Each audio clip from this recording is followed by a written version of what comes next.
Hey everybody, what is going on? Welcome to another Pixelogic stream. My name is Ian Robinson and I am an official ZBrush trainer over here at Maxon, and we are going to be sculpting some really cool fan art today.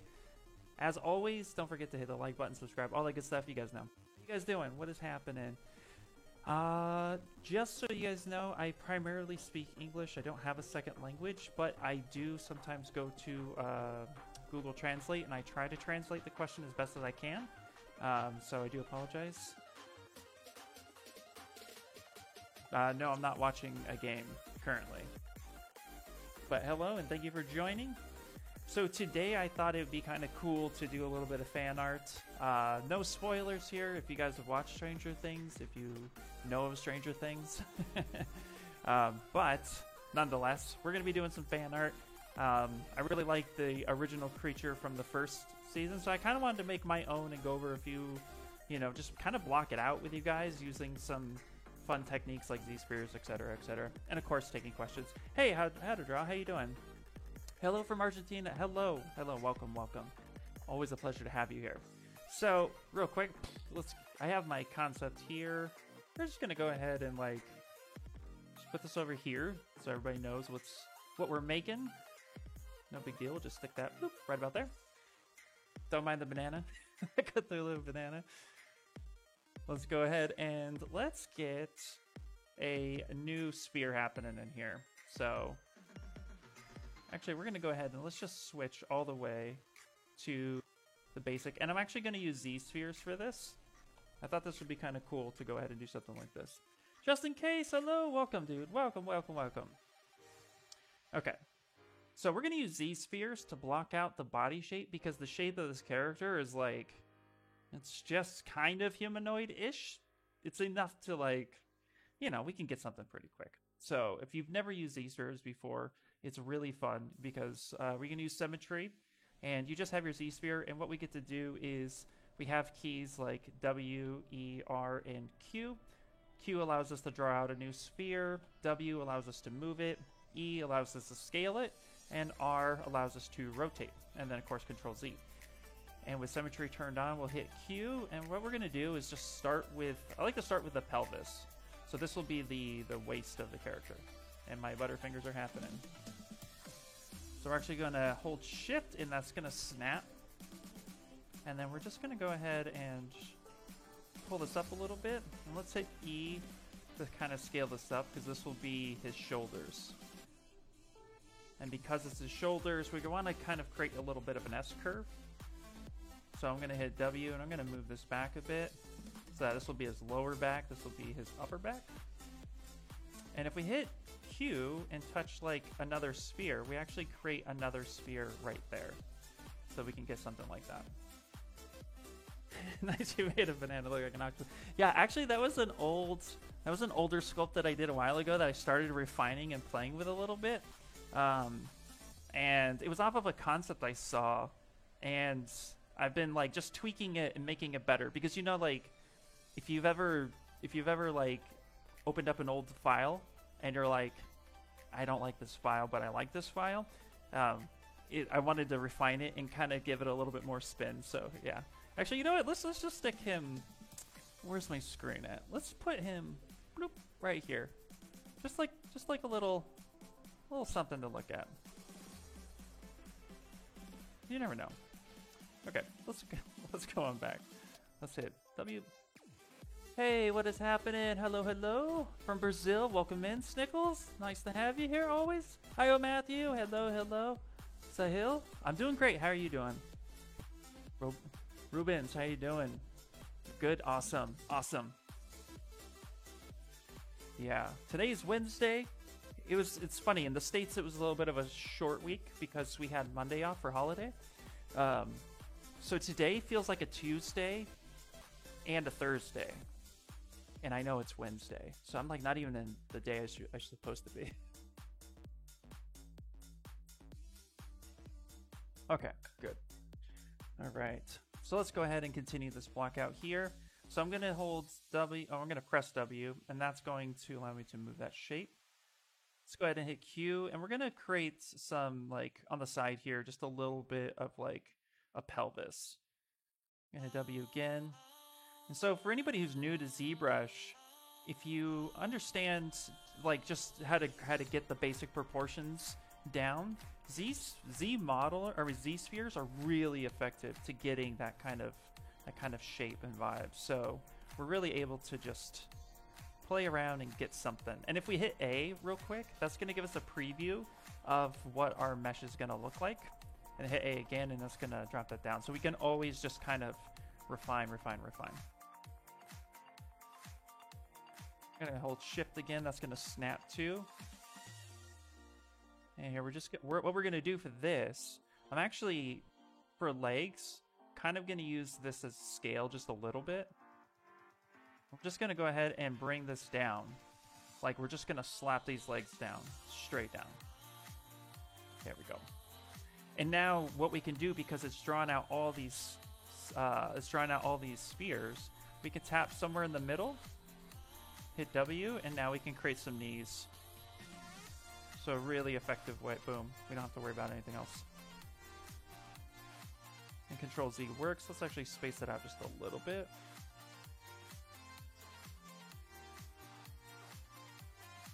Like that. Right. So we're just going to continue doing this. So here I'm going to go ahead and create kind of the shoulder area. And I'm not going to actually snap to that. I'm going to create just a different size.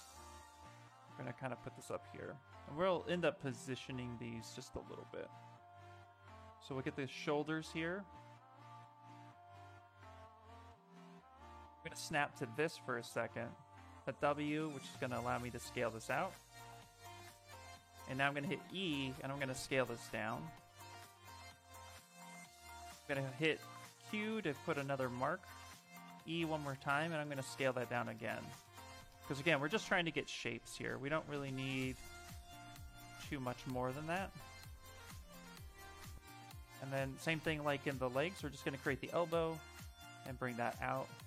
So now we can see here we're just creating that. I'm not going to create the hands with Z spheres. I feel like the hands, we could do it, but I like doing it the other way with like grabbing a cylinder, squishing it, and all that stuff. Hey, how you doing? Signor, welcome in. Oh, the cursor with the strange grid. So sometimes OBS, what that does, it's actually a little bit of a weird glitch with OBS and its screen capture ability. I am capturing the window, and it does this. But if I capture just ZBrush, then you're not going to see all the pop-up menus either. So this little like squiggly thing, for some reason, it went away and now it's back. It's just things, so it's nothing special. It's just a thing that happens with OBS. All right, let's go ahead and create the neck. Now his head is really, really cool, right? So we're gonna create the neck here. And I like to create a little bit of a bubble, and then I like to do that again by hitting the snap feature. I bring that up a little bit, and then I'm going to go ahead and snap one more time. But now what I'm going to do is I'm actually going to bring that up, and then I'm going to scale it up a little bit. And because his head is so interesting, we don't have to worry about, you know, jawbones or orbits or any type of, you know, normal dome shape for a head. We're gonna open the sucker up like a Venus flytrap, so we don't have to worry about any of that stuff. We're actually gonna create that, and let's go ahead and hit A because I want to preview just to see that I'm getting something that I like. Yeah, that's fine. I will create the feet though. I think the toes, because he's just what do they call it, a biped, where it's just two toes. So we will be creating a foot here. So let's go ahead and select W, and then we'll go ahead and draw out a foot shape. Yeah, OBS. So there's about 75 artists on this channel. Obviously not all at once, but yeah, so there's tons of artists here, and we all have different backgrounds, so we all teach and sculpt in our own way. I came from the toy/collectible industry. Before I worked here at Maxon, I actually worked at Funko, and then I freelanced as well. for a few years as a toy artist, so I actually approach everything with this mindset that it's going to be a static statue that's going to get printed or manufactured. But then there's a lot of other artists that come on that have gaming experience, VFX experience, film industry experience, even manufacturing. That's away from that stuff. So we all have different walks of life, which is why we encourage people to come here and subscribe to this channel, because teachers like myself come on and they're all a wide variety of experiences, and you get to interact with us, so it's cool. Matt! Nice. Hey, Sunly. Perfect. I see. Good old Z-spheres. I've always struggled with the conversation process after the sphere layout, so I'm pretty interested in this one. Awesome. Cool. If the music's a little loud, I can turn it down. Let me go ahead and do that real quick. Last stream, it was too quiet. This time, it's too loud. I'll go ahead and turn that down just a little bit. Let me know if that's better. Thanks for letting me know. Thanks, Jose. Okay. Okay, so we're going to hit W to select this one, E to scale it down. Okay. And now we're going to hit Q, and we're going to go ahead and create the first and the second toe.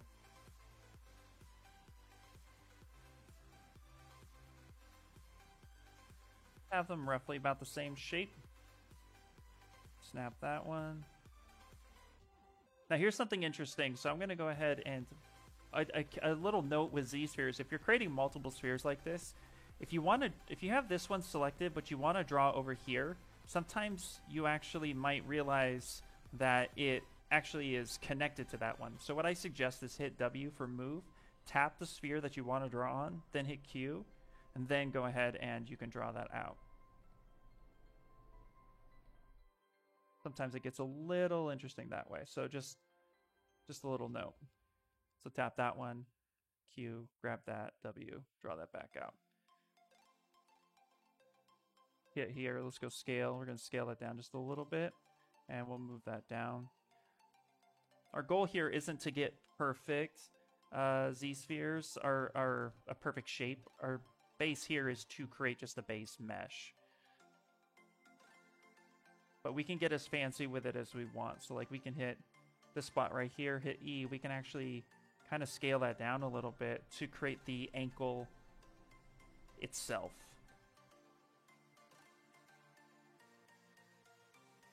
Grab here, let's hit E, let's scale that down just a bit too.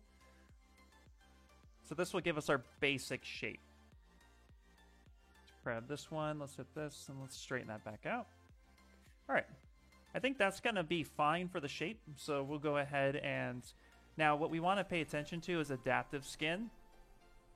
So if we come over here, you'll see that we have... If we hit A, that's the preview. And then we have density, and then we also have Dynamesh resolution. So this is default, so when we hit preview, it's going to show us the Dynamesh resolution. But if we wanted to have more of like, actual, quads... Then what we can do is actually take the density, take the Dynamesh down to 0, hit preview, and this can give us more quad shape if we would like. I'm going to work with the Dynamesh just because I think that's going to be fun, so we'll do that. And then once you're ready to go, make adaptive skin. That's going to propagate a new tool, and now we have our Dynamesh model, which means we can always go back to our Z-sphere here and propagate that if we would like. So if we want to make any changes. But for this, we're going to go ahead and go to live streams, Demogorgon, and we'll call this the Demogorgon blockout.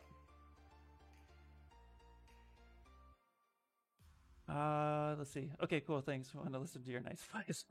Thanks, man.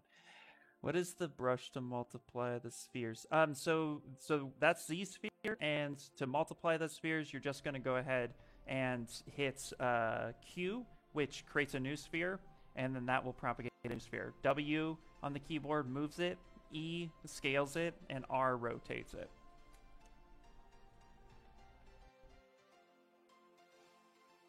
And to start that process, if you're late, all you have to do is either, if you want to do it in your own current subtool, you can just come down to Insert and insert a Z-Sphere. It's right there. Or you can go to Sample, switch out to a new platform, like we can hit Switch, clear that out, and then we can come here, grab a Z-Sphere, draw that out, hit T for edit mode, and now you're good to go. So that's how you would start that process. Let's go ahead and put our funky dunky little banana Cthulhu here, and let's get here to our mesh. Okay, now we're going to start just kind of shaping the anatomy a little bit here. So I'm actually going to utilize the polygroups here, and I'm going to go ahead and break this character up into different polygroups so that we don't have to worry about it in the future. Even though we're going to keep it dynameshed, I think this will be a cool way to keep our character nice and organized. Let's actually keep that base of the neck, and then we'll leave that there for now. Might be a little dark, but that's okay. Hello, hello! Welcome in, welcome in. Alright, so let's start shaping out the character. So here, I'm going to zoom in a little bit. And what's cool is we're just trying to get the basic shapes of the anatomy itself. So let's just start digging in. I'm going to grab the simple clay brush for this. I'm actually going to smooth this first. Let's turn this down. Let's lower the Dynamesh resolution just a little bit. Make it a little bit easier to manipulate.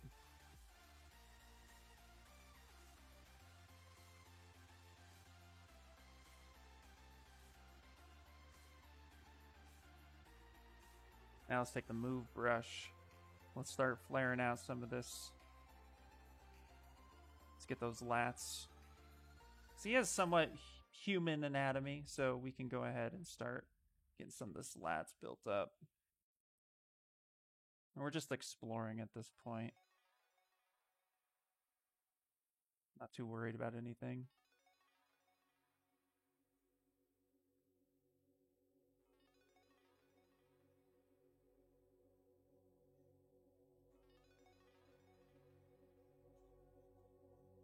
I'm going to take the move infinite for a second. I'm actually going to widen his character a little bit. That move infinite brush is actually going to give me the ability to move everything straight down through the viewport. Now let's take clay buildup. Let's drop this down. That's a little strong. Still strong.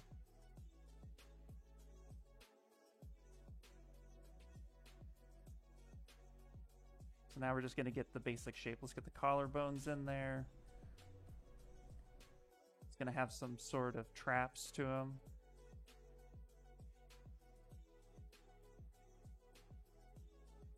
Render, and let's turn on preview AO. And I have a question. Do you have your own Twitch channel I can follow? I do actually have my own Twitch channel. To be honest, I haven't streamed on there often. I've been working on a schedule that I could do that more, but at this current time, I still have the Twitch channel. I can share that information here in 1 second.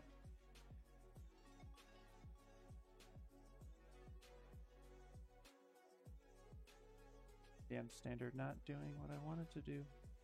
Oh, it's adding. I don't want it to add. Let's come here real quick. Auto masking. Nope.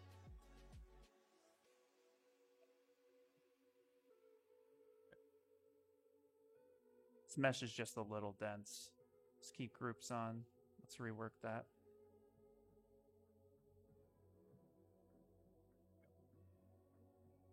No, actually, this is the Demogorgon. Well, I mean, maybe there's a Demogorgon in Witcher, but actually, I just went through and watched Stranger Things. Now, this is from season 1, so this is not a spoiler. So if you're trying to, whatchamacallit, oh my god, I drew a blank. Like, I'm not spoiling anything, I promise. But if you're not familiar with Stranger Things, go watch the first season because this is the character from the first season. One second, let me pull up that link for you. Hey viewers, followers, and primes on your follows z.com. Get out of here. I don't wanna.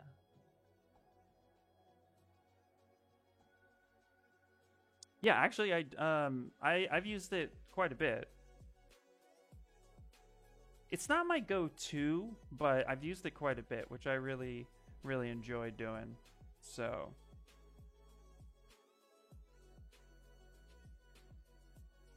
one second, just sending myself the link so I can get that to you. Band that spam. Yeah.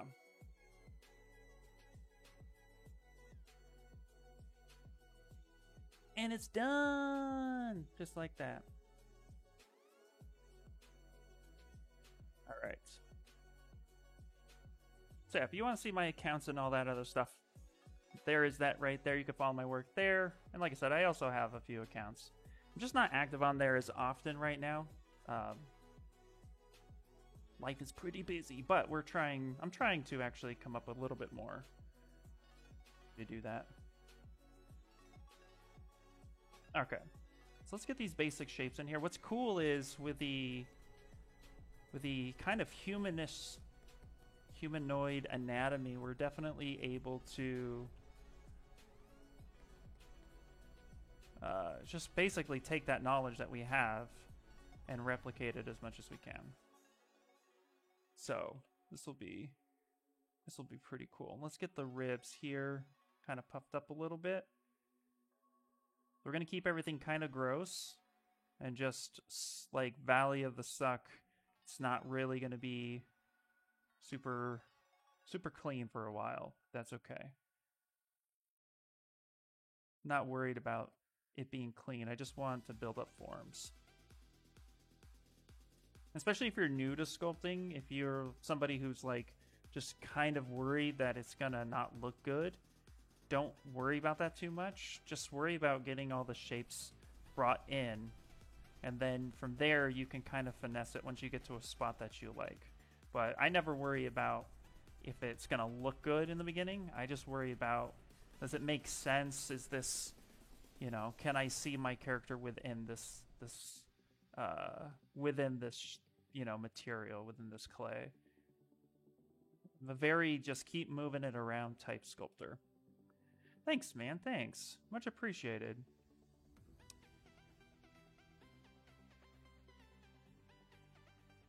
And this stream in particular, this current stream is very beginner friendly. So if you have any questions about getting started in ZBrush, or even just like you just have a question, just let me know, and then I can do my best to answer it, or at least point you into a direction that we could answer it for you.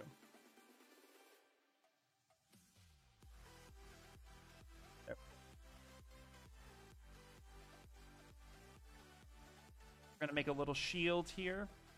Quick question: why does your brush answer that a lot? It's OBS. OBS is being funky dunky.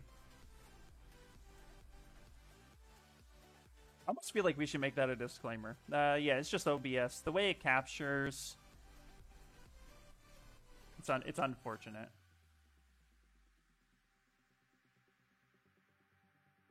Okay, let's take that move infinite. Go ahead.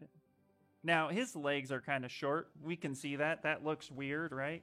So I'm just going to go ahead and kind of mask this off a little bit. And then I'm going to go ahead and stretch his legs out a little bit more. Now, here's the thing, too. Something to just note, especially when you're blocking out anatomy. Every part of your body is a measurement to another part of your body. So his hands are a measurement to his pelvis region, which is a measurement itself to the shoulders and distance.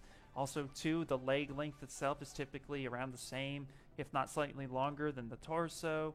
The head height, all of that matters, and it's all working with each other. So if you're like the legs look right, and then you put hands in and then the legs look wrong, that's why.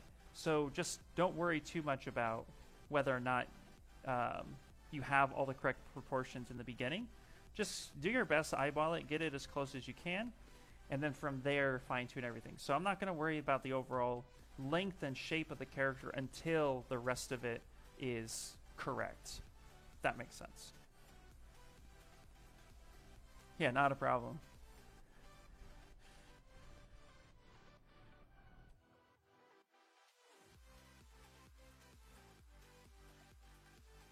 Let's punch him forward just a little bit, actually. So like here, his knees are now in the wrong spot.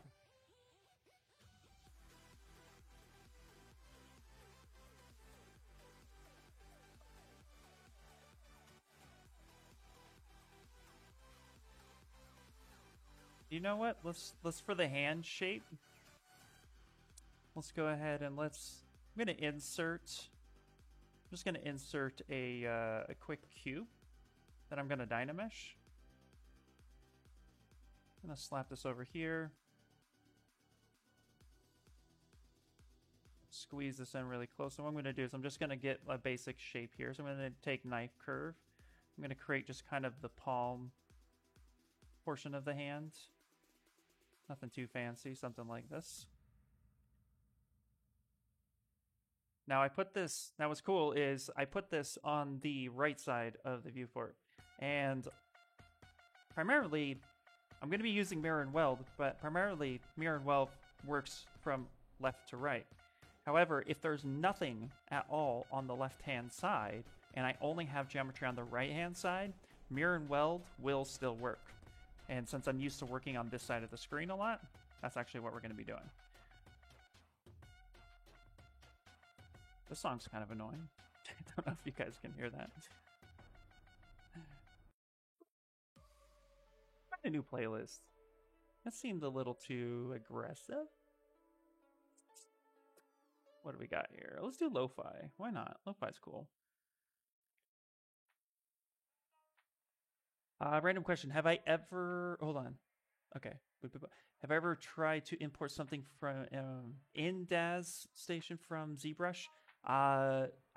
No, I have not personally, but I believe they do have a Go Z for that. I think. Don't quote me on that. This reference image. I'm actually using PureRef for this, and I have it set to. We go to. I have it set to mode always on top. I use PureRef so I can have multiple images in at the same time, and I think it just looks a little bit cleaner. However, if you would like to put any type of reference within ZBrush, PureRef is free, by the way, that's why I use it. But if you wanted to put a reference image inside of ZBrush, what you can do is come up to Texture, and then go to Import, and you can find your image. Let's see here, I had a TARDIS image, like something like this. Hit Open, then select the image itself, and then hit this plus and minus, add to spotlight, and that will bring this here. So then I can actually set this anywhere I would want. And then if I was going to go this route, just go up to Brush, go to Samples, and turn off Spotlight Projection. By default, this is turned on. The reason why you want to turn this off is because this disconnects ZBrush from trying to populate information from the spotlight. So the brushes don't usually work. They don't seem to work the way they would with that turned on. So just turn that off, and then you have that here. And then you hit Z to edit it. Shift Z hides it. Z brings it back up. Or Shift Z brings it back up as well. And then if you want to leave it, you just click that, and that gets rid of it. Yep, absolutely.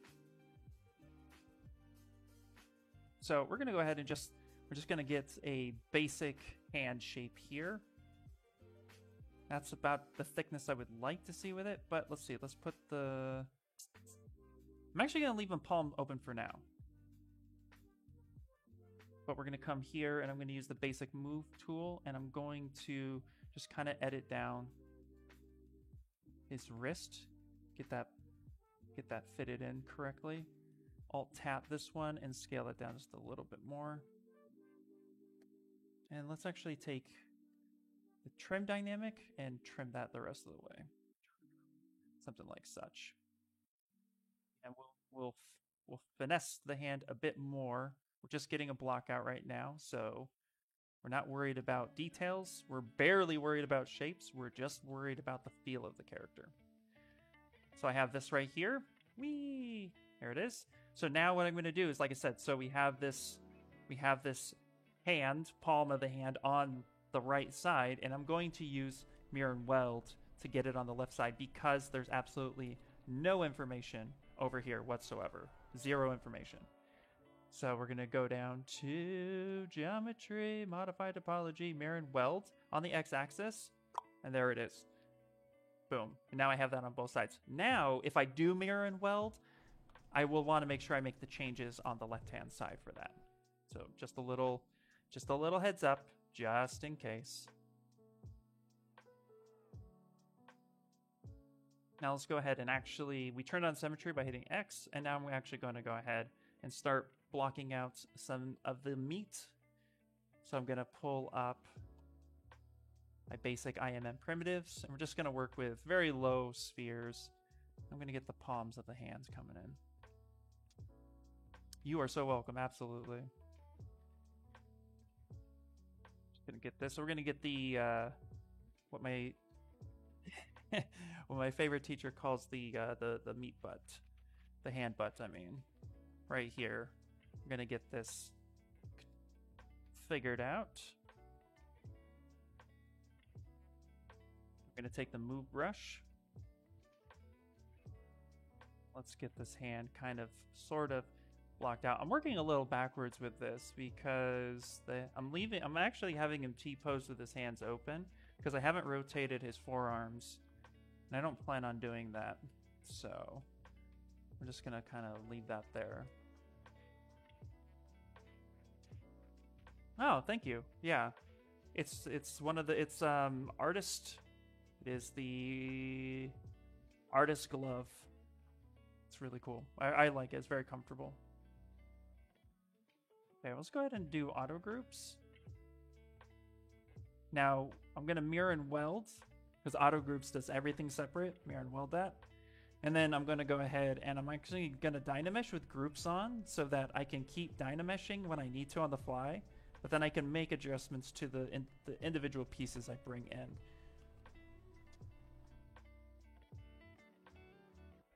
Uncle Jesse is in the house. What is happening, dude? Thank you so much for stopping by, man. How are you doing? Guys, speaking of 3D printing and all that fun stuff, if you like, I'm going to shout him out right now. Uncle Jesse, follow him. He knows a lot about 3D printing. A lot. Let's check him out. Okay, so right now, we can go ahead and get this kind of shape in here. Dynamesh that, right? Boom.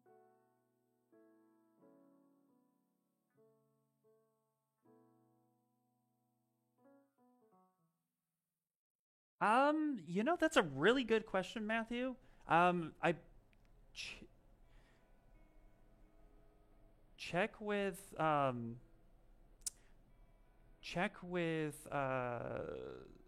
our website. I think we have something there. Let me see if I can get an answer for you officially. And if not, check our website. That's a great question. Yeah, because they're really comfortable.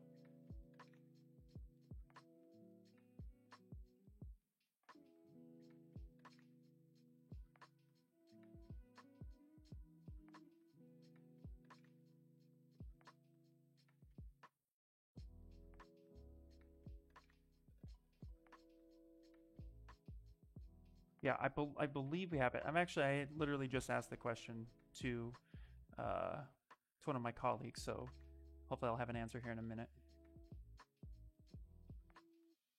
Okay, so what I'm doing actually is your hand is not flat. Your hand actually has a curve to it, and it's really important to remember because our hands, they are designed to close in and grab, right? That's the whole aspect of it. And as we make a fist, our hand actually rounds and tightens further. So when you have a palm or you have your hand wide open, it might seem like it's flat, but it's actually, it has still a lot of curvature to it. So I like to, where the fingers are going to go, I like to add roundness to the back of the hand. And then that's going to allow me fingers, it's going to allow my fingers to line up correctly. And then that's going to give it the sense of all that, you know, ability to grab. So then I'm actually going to go ahead and create like a little bit of a triangular shape here, because this is where the thumb is. And the thumb kind of branches out a little bit away from the hand. And then it's like, it has the ability to pretty much live within a 90-degree space. So I'm probably off, but I think you get it.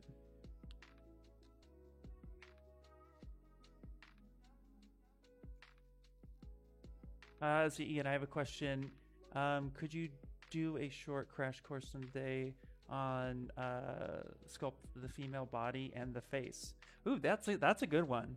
Yeah, you know, we could probably do a future how it's made, or just the blockout session where we cover more anatomy base. Yeah, I think that we could do something like that. Speaking of how it's made, actually next Wednesday at this time, my stream slot, I'm actually going to be making a little tabletop miniature piece and kind of going through the process of how to start that. It's going to be like a little drinking well, little shape, kind of something for like D&D. So if anybody's interested in that, you go through and help. You know, it's kind of like when Paul made his hat or the headphones or the espresso machine. So if you guys are interested in that, I'm going to be doing that next week. So we could do something like that too, you know, and see if there's enough blocking out, you know, character more like that. Or just in my own normal streams, we can go over female form as well. So yeah, that's a really good request.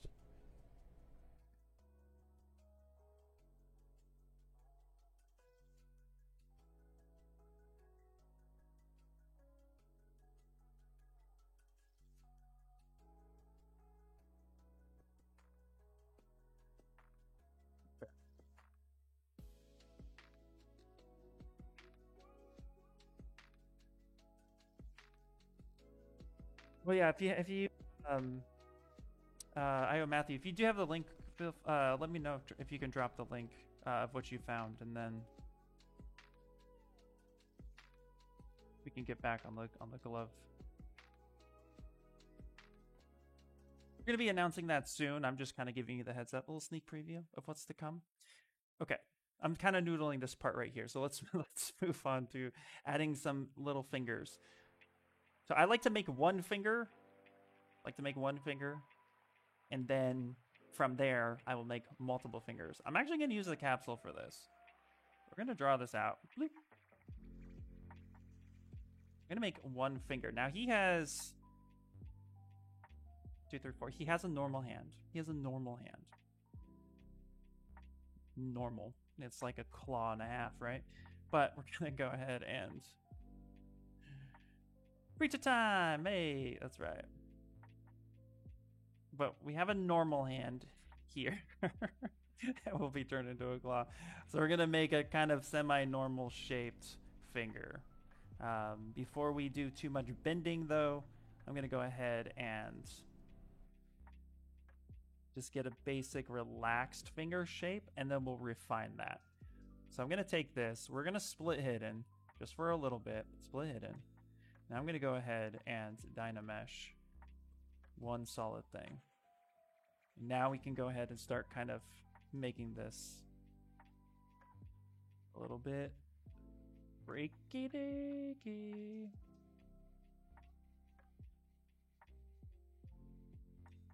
Hey, what's up, Ryan? Nice to have you. Hello. Banana. Thanks, J-Red.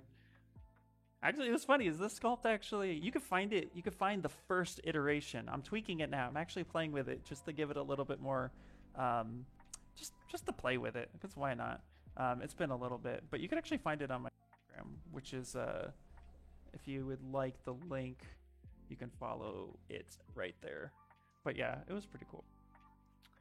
Is it best to create UVs directly in ZBrush Painter, or is it best to go through a program like Maya instead? You can absolutely create UVs in ZBrush to get into any program whatsoever.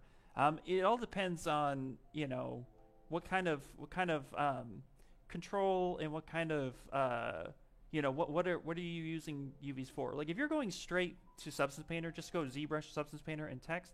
Great, perfect, wonderful. You can create UVs really fast. In fact, let me show you right here on the Banana Cthulhu dude. So here, so for example, if I want to create UVs in ZBrush, what we have here is we have the skin of the banana, and it has different polygroups to it. That doesn't really necessarily matter if you, depending on how you want to make your UVs, but it's one way to make UVs. So to have control, I like to break up the sections. First, I like to drop it down to its lowest resolution. And then I'm going to take the select lasso tool. And what I'm going to do is I'm actually going to go ahead and just isolate some of these parts. Get some of these loops here that kind of go together. This is an older model, so the mesh isn't as super clean as maybe I would like it to be. Let's go ahead and isolate some of this right here. Oops, right there. No, right there. Oh, I got a nasty pole there. But yeah, that's fine. Okay, so I'm going to go ahead and hit auto groups. So this is one way to do it. You take your mesh and you create auto groups, something like this, right? And then all you need to do on the lowest subdivision level, or we're going to create a clone. Let's actually create the clone so you can see that one. So you go to Z plugin and let's dock that on the left-hand side. Let's go ahead and hit that one time. Let's move this Demogorgon out the way. And let's go to UV Master. So UV Master has a lot of different functionalities to it. More specifically, we're going to focus on using the polygroups here, but I can show you another way too. So we'll give two examples. First way is the polygroup way. I broke up my model into polygroups. I'm going to turn symmetry off because my model is not symmetrical. And we'll hit polygroups. I'm going to work on clone just so that I'm working on a secondary model in case anything goes wrong where it doesn't want to unwrap and it's telling me I need to fix. I'm not working on the main model. I'm working on the clone. And then the clone is also going to shut down all the higher subdivision levels and give you just the lowest subdivision level. I'm going to go ahead and just, with polygroups, just hit unwrap. Now here's what's really cool is I want to check my UVs and I want to actually clean up my UVs, right? So I don't want to just be like, oh, that's done. I can actually go to flatten and I can take a look at my UVs. Now, these aren't the prettiest in the world, but that's okay. What we can do is organize. Because we have polygroups here, or even if we didn't, we can just go to polygroups, auto groups, and now I can come in with my gizmo. I can control select, control shift select, and I can isolate all these different polygroups, and I can move them around to fit the need of what I would like. So no, you don't have to go into any other program. You can literally just work within ZBrush and you have this here. The beauty part of this too is, let's say, you know, you're given this floor grid, and let's say when you break up your model, if you have too much space, you can scale up and down this whole thing to fit whatever you would like. As long as you stay rough in this floor plane, you're going to be fine. So I'm actually going to scale that down just to make sure I have enough room. And now when I hit unflatten, my character is still here. Now I just copy UVs, head over to my main character, I paste my UVs, and we're done. That's one way to do it. What is up, A-Cube? Yes, I did. I binged through it, and I'm going to binge through it again. Freaking loved it. I freaking loved it. Ian, I feel like your voice is a little low in Streamlabs. Interesting. I'm clipping on my side. So we can go up a little higher. Here we go. Hopefully. All right, that's not so bad. All right. So that's one way to do it. And now the other way to do it. So with this right here, I'm going to go and, again, let's go back to our clone copy, right? And I'm actually going to go ahead and hit Control W to just clean up the, just get rid of all the polygroups. I don't want to do that. Wow, thank you so much. Okay. Hello, Brazil. Oh, thank you so much. Appreciate it. All right, so now what we're going to do, the second way to unwrap in ZBrush is we're actually going to enable the control painting. Now this one is really, really cool because you get full control of how you want to create your seams, but it takes a little bit of back and forth and finessing just to kind of understand how it works. So hopefully I can break this down in a pretty good way that makes it a little bit easier. So if we hit enable paint, control paint, and let's move this up so you can see all the cool features. Here we have protect, attract, and erase. Protect, anything on my model that I don't want to have a seam, let's hit protect. And now let's just say, look, I need to paint this eye, this part of his face. I really, really do not want a single seam there. Just don't. Just leave it alone. Don't you freaking touch this face. Leave it. Boom. Right? That's what I want to protect. I want to make sure that this section here is good. Now, I want the back of the banana to have the seam itself. So I want to attract behind the banana. Okay? And you can get as fancy with this as you want. It's up to you. Like, I want a seam here. Let's actually go down here. So I'm going to create a seam here. I'm going to create a seam here. You know, let's be brave. Let's connect those two. I would like that to be there. And yeah, that should be fine. So we have something like this now. Now what we can do is I'm going to turn off polygroups because polygroups do not matter at this point. We're literally just using the enable paint control. Now I'm going to go ahead and unwrap. And this will give me a completely different result now because now it's utilizing the paint attracting and protecting to go through. Now, if I go ahead and say flatten, you can see here I have a completely different result. But it is a UV, so you can get as fancy as you want with that, up to you. This is probably the ugliest UV I've ever created, but hopefully you get the point. And I can unflatten that. Now I can copy that, come back here and hit paste, and now that is my UV. And so that's how you can do it. And I suggest when you use enable paint, control painting with UVs, take your time and just paint out the areas that you know you want to have a good seam or the areas you want to protect. I tend to lean on getting polygroups method 1 a little bit easier, but that be just me. But definitely play around with it a bit. Cool. So hopefully that helps you. You're attracted to behind banana. Yeah, there it is. Yep. Oh, that's awesome. Oh. Yeah, you're totally welcome. Absolutely. Does anyone know has anyone done scripting in ZBrush? I know some in 4D probably. Scripting in ZBrush, you know what, actually?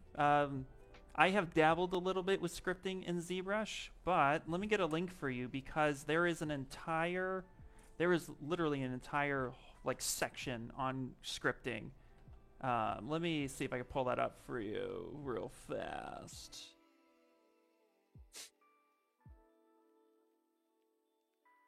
Okay, so if you want to dive into scripting, programming, all that good jazz, I'm going to go ahead and copy paste this right here. Go nuts. It's ZBrush language. It's pretty straightforward, and you only really need to know like 10% of it, but there's a lot you can do there, so definitely check that out and have fun with it.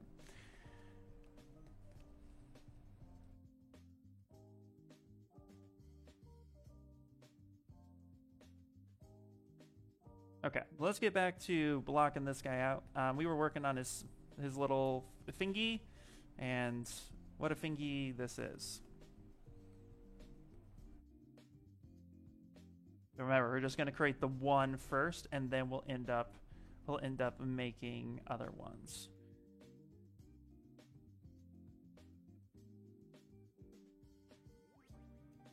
As for retopology, do you still use ZBrush? For time to time, yeah.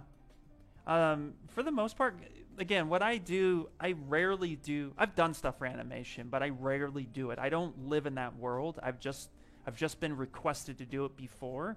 So, you know, I always tend to fall on the sword of whatever the studio's pipeline is, do that. But you can absolutely retopo in ZBrush.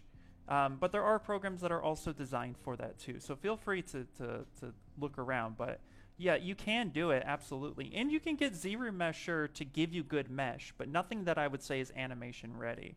So, you know, at the end of the day, if you're really needing to do retopology for any type of game or animation, see what other studios are using and then try to then from there, you know, use that pipeline as much as possible.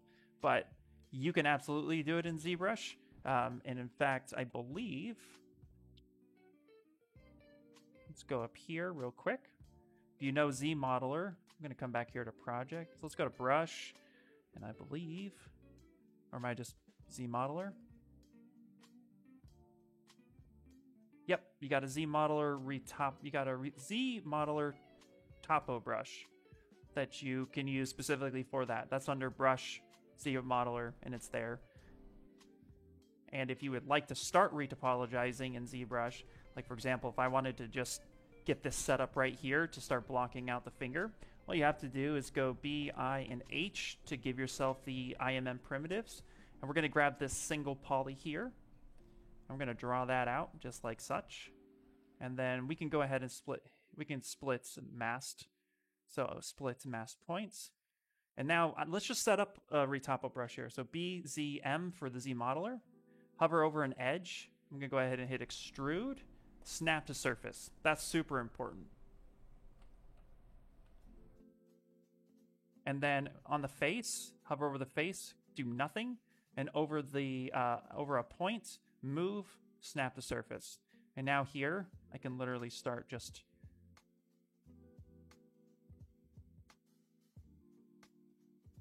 start retopoing. If I hit Alt one time, that's actually going to bring out an entire edge loop.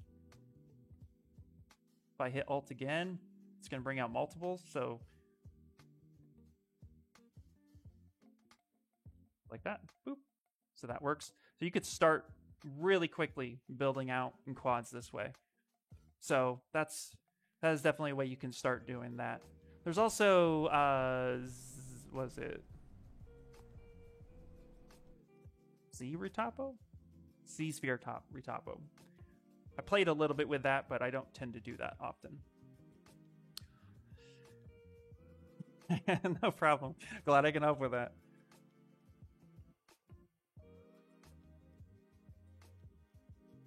All right, go ahead and come here. Let's actually go to increase that resolution. Yeah, not a problem. Absolutely. Don't really want to script, but always seems to just happen. Yeah, actually, you know what?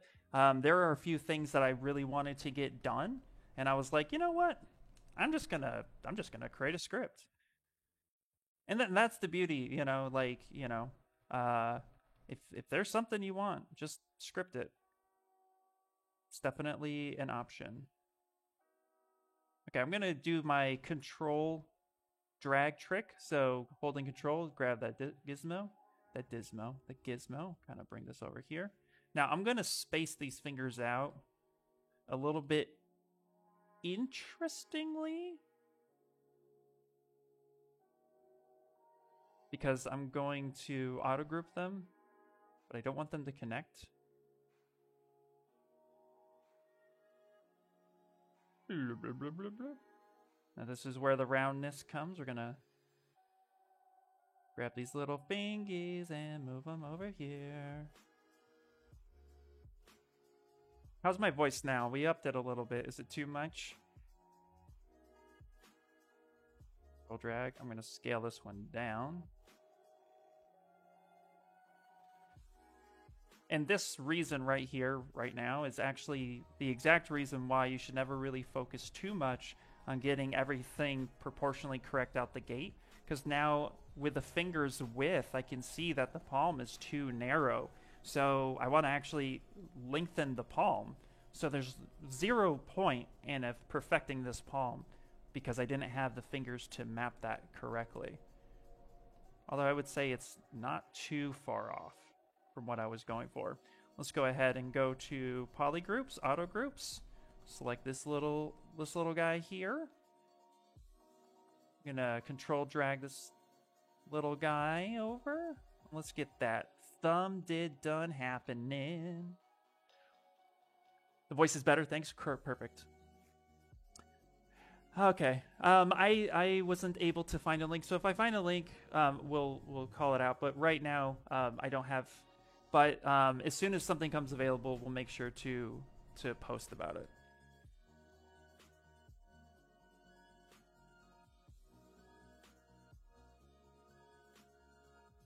Okay. Now his thumbs are a little like long. His little thummies are so long. So we just crush that down. We widen that up.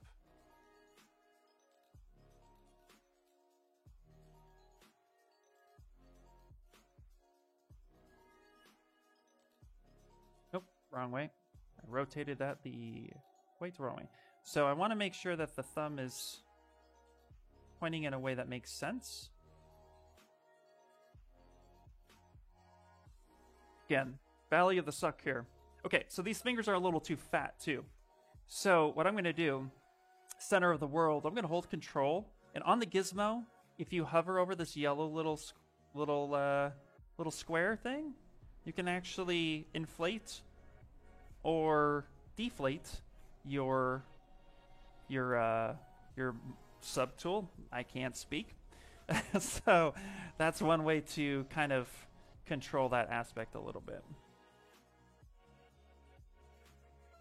Hands for me are the hardest part to model. Yeah, hands, not gonna lie, hands gave me problems forever. The biggest tip / advice I have for anybody doing hands, and it's gonna sound ridiculous, and so I do apologize, but it's helped me out a lot. You have two of them. They're right here. That's your best reference. Really just look at your own hand. Now, what's funny is, so I'm going to admit, I have... my early hands are horrible, because I have these toe thumbs. Look at this. I don't know if you can see that, but I have these toe thumbs. So all of my characters in the beginning had some sort of toe thumbness to it. I've had to learn to look at other thumbs and not be a toe thumb character dude, although that's kind of cool. But yeah, all of my it's on my toe thumb. That is unfortunately how it worked. So yeah. But nonetheless, your own hand is the best reference you have. And a lot of us artists at some point in time, I'm not gonna lie, I have a mirror, not at work, but I have a mirror at home that I purposely go and I look at and see how that works. So don't be shy. Look at your hand. Boop. Check yourself out. All right. Okay. Let's finish cleaning up the body now because... yeah. Anyway, let's do that. So let's get into it. Good Hulk reference. Just saying. Perfect. You know what? I have only sculpted a Hulk once. That is it. So, well, and I didn't look at my own hand for that.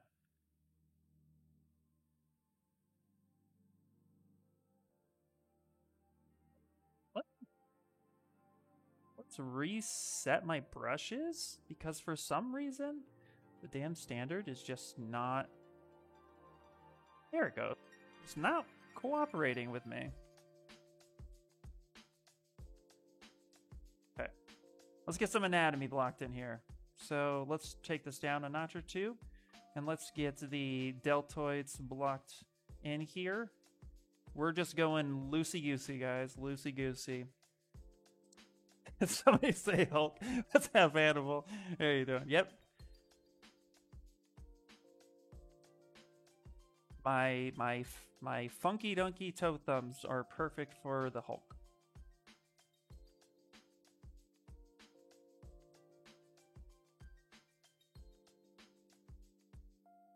Now, what's cool with this character is looking at like how they're connecting.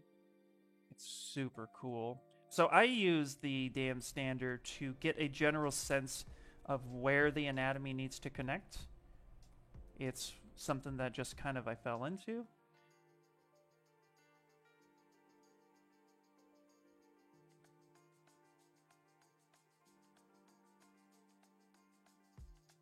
Now this part right here, for the like what you're watching me do, some of it's from memory, but I'm going to be looking at an anatomy chart here because I never really recommend doing anatomy without some sort of reference. That's just my preference. That wasn't meant to rhyme, but I do it all the time, so don't worry. But it's good to at least have like a basic ideal of where all that needs to be.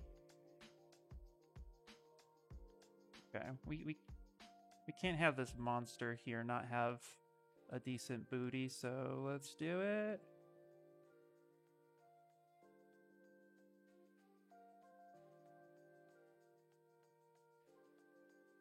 So the picture at the top is actually it's actually PureRef. But if you wanted to bring it in ZBrush, you can go up to Texture, Import, find the image that you want. Once that's there, click on the image and hit Add to Spotlight. And now you can set that bad boy up here, like this is my TARDIS reference. Hit Z twice, Shift Z to open and close it. And then just go to Brush, Samples, Spotlight Projection, turn that off, and that way all your brushes work the way they're supposed to do. But I'm a big PureRef fan just because I like to have multiple images, and it's just an easy way to have that image there so you guys can see it.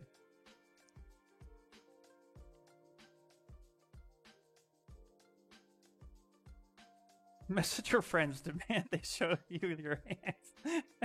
Yes. Oh yes, I love it. That is excellent.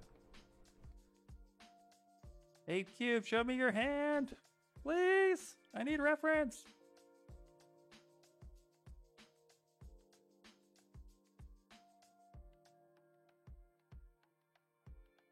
Now I'm gonna send out a group text message to everybody I know.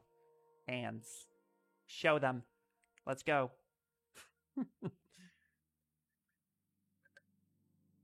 Yes.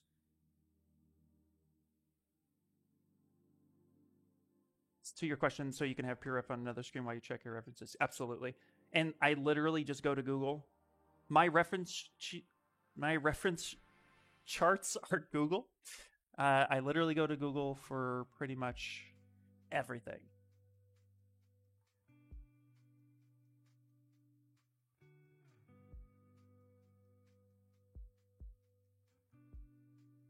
And then and what's cool is you literally with PureRef, like here, I'll show you. Check this out. This is really cool. So I got PureRef right here. So let's back this out. You can see all the different, the overall, what I have going on here. So if I want a image from, so we're going to type in male anatomy, right?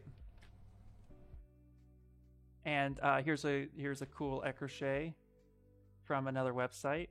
So I can drag this and slap this right into PureRef, right? And boom, done did. It's there. You didn't necessarily quote save the image here. You just it like screen grabbed it for you. Then just go ahead and let's go here real fast, and let's go to save. And then now I have an anatomy chart here, the muscular system that I can utilize. And I just stick that right over here. Now what I do is I go right click mode and then always on top. So that way when I'm working in ZBrush, it's always right here for me. So now I have my anatomy chart here that I can literally use to gather the reference that I need. So, and now I can just sit here and I could just sculpt away and I have all that reference here. So it's a really cool functional way of getting all that on there. Yep, not a problem. Absolutely.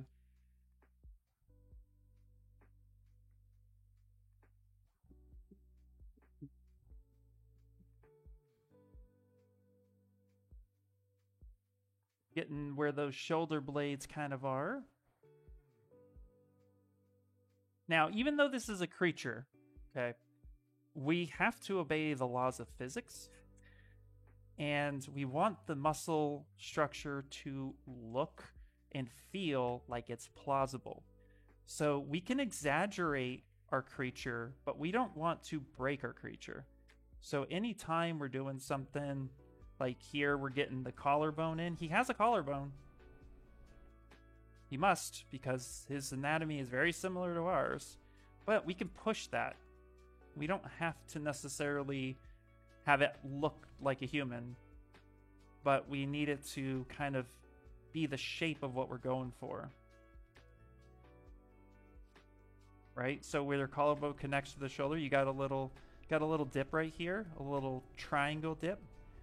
The fibers, the way they connect, all that's important. So we just keep that the same, but we can kind of adjust it to fit our needs. So we don't have to be perfect, but we want to make sure that it is as close to something believable as possible.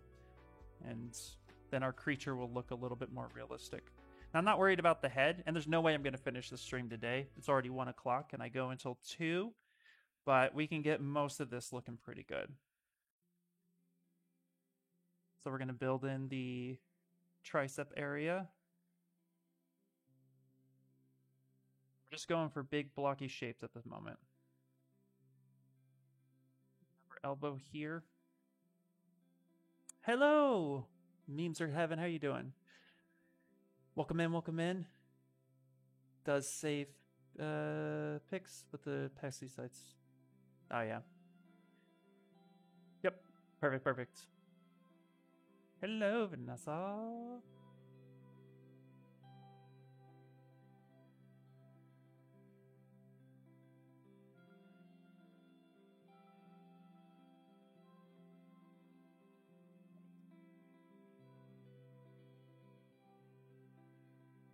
Get everything in here.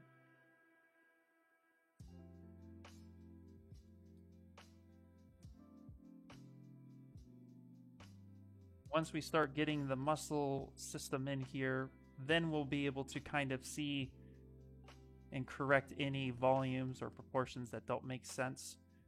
But again, I don't worry about that too much when blocking out. All I'm really concerned about is whether or not the character itself is headed in a direction that I would like. Now, he has skinnier arms. And again, let's actually pull the reference we're using, which is from the show.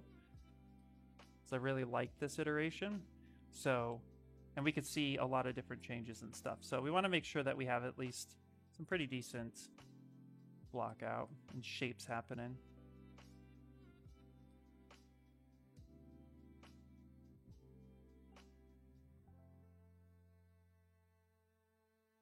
Just using a big clay buildup right now.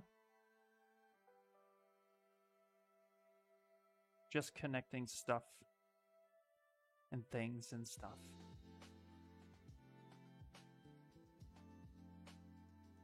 Now, the reason why I chose to have the palms of the hands up is because when you rotate your hand, your forearm is also rotating. And so I want to make sure that when I finally rotate the character's hand correctly, that the forearm itself will move with the wrist. And so it doesn't look super funny. Something to keep in mind.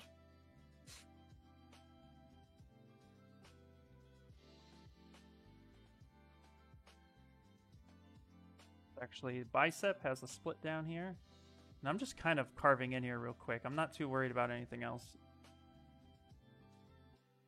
Do you like to paint the model while modeling? Not in the beginning.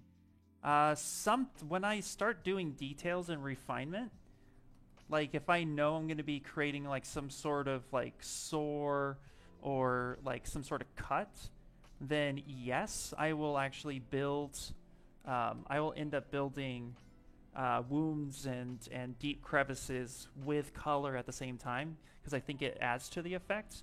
But ultimately, it just depends on what I'm doing, but at the exact same time, I like to see the shape of the character first, because I feel like for me, and this is just me, the color sometimes hides imperfections.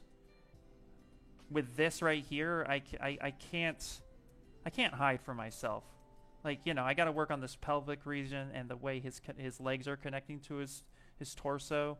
Like, I see all this. Now, in the early stages, that may not matter, but as you go through, sometimes you might realize that the color is actually, it's giving you more grief than helping. So in the beginning stages, I don't worry about color at all.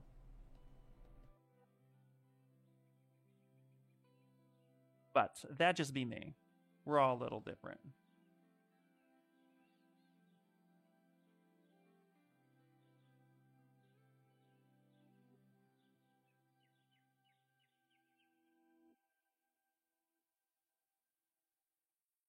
Get his back working right.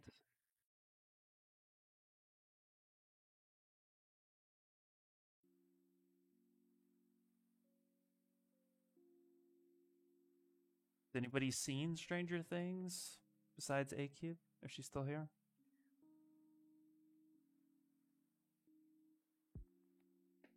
Okay. Let's go back to our anatomy chart. Because again, I like to have a full reference as much as possible. Just finished. Nice. Without any spoilers, did you like it?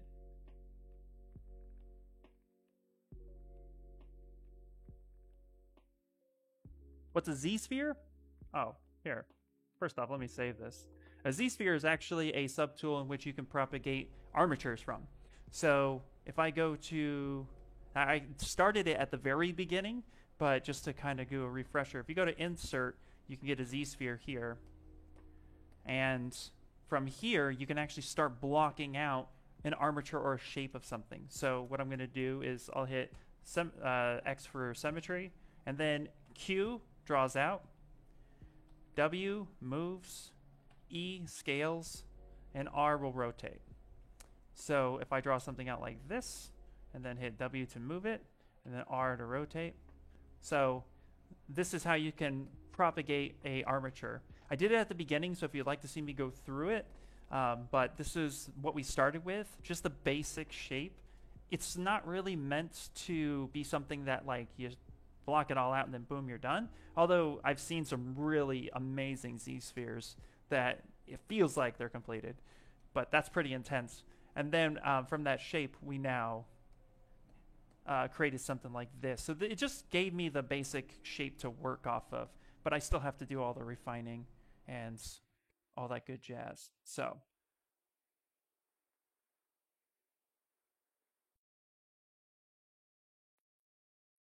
very much so. Nice. Hey, what's up, Christopher? How you doing? You heard someone say New Stranger Thing isn't that great from reviews on YouTube. Everybody has an opinion. You know what I love about the show actually? This is the main thing that I'm loving about the show. Zero spoilers. They have written an ending. You know how many shows I've loved over my lifetime that had never written an ending? They had no idea what they were doing or how it was going to actually come to a close. And then they finally like just end it and it's the worst ending ever, but the whole show is fantastical. So you don't want that last experience to be true, but it is. And you just feel sad somewhere deep down inside. You know what I mean? Like, but here the Duffer Brothers have said, like, we have an ending. They've chanted that they've had an ending for quite some time now. So I'm excited that they do. I'm excited that they will be able to wrap it up. It's they have the best fighting chance from start to finish to be super good. So I'm always excited about that when somebody says they have an ending. So, you know, hopefully that's true. But that's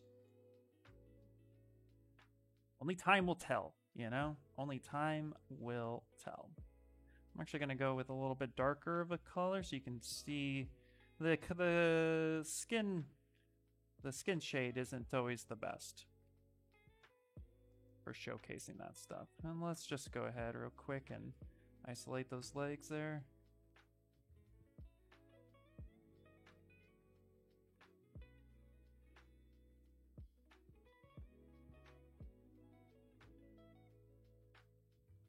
Yeah, you can see with this installment, and it isn't Game of Thrones like either. Exactly, yeah. Exactly.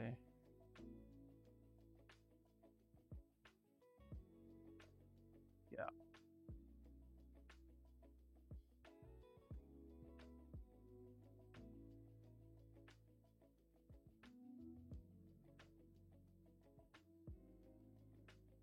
Okay. So we need to fix his hips. His hips aren't lying, and they are crying. So we're gonna go ahead and I think what I'm gonna do actually, what might be best. Let's finish blocking out the foot for a second, and then I'm gonna want to reposition, and I'm gonna want to do some sort of gonna want to do like a Z remesh, but this is like really stuck out here at a left field, and it's really ugly. So let's go ahead and do that. Also, 1 second.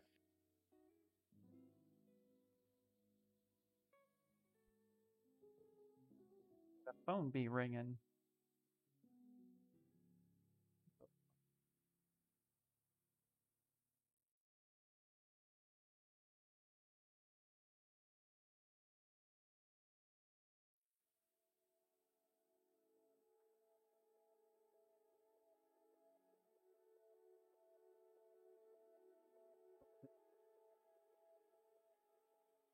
There? Yeah, that's fine.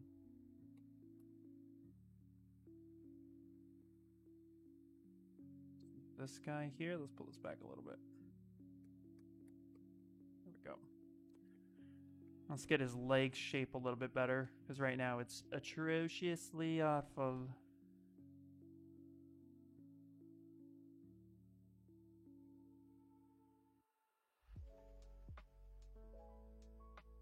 We're sticking him in some sort of, like an A pose right now, so.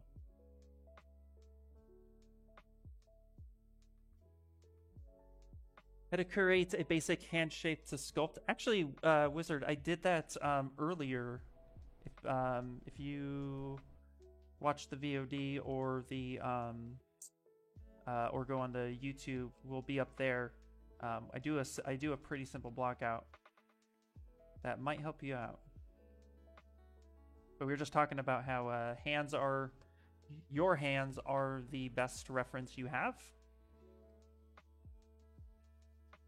So use your hands for sure, but I just start with primitives. I don't really worry too much about anything else.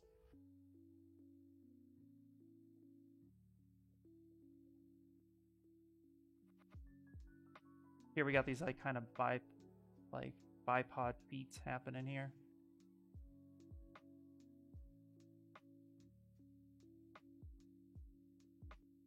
Those are funky. Funky Cole Medina.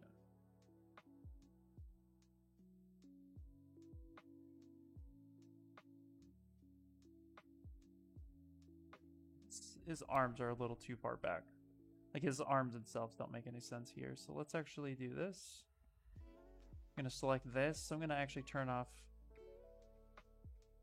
solo. I'm going to hit this little pizza box thing here. I'm going to deselect everything by shift control. And I'm going to select these two. I'm going to roll this forward a bit.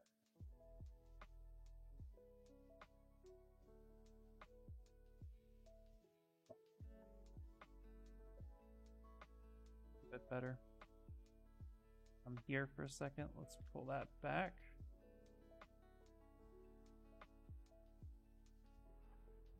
That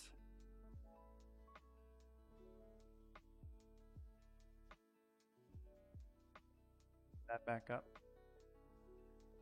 Now he has some pretty long forearms, so let's actually bring that up a bit.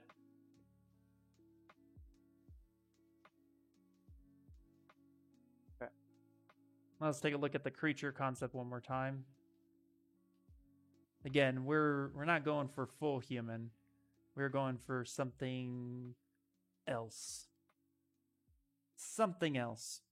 You can see here with my hand, you can see it's just basic shapes. Got a little bit of a hand butt here, this the meats, and then the palm area, and the fingers are extending off of that. So, in fact, with the fingers, we're actually going to merge that down now that I'm talking about it. Like such. I'm going to go ahead and auto groups. Okay. And then we can clean that up when we're ready.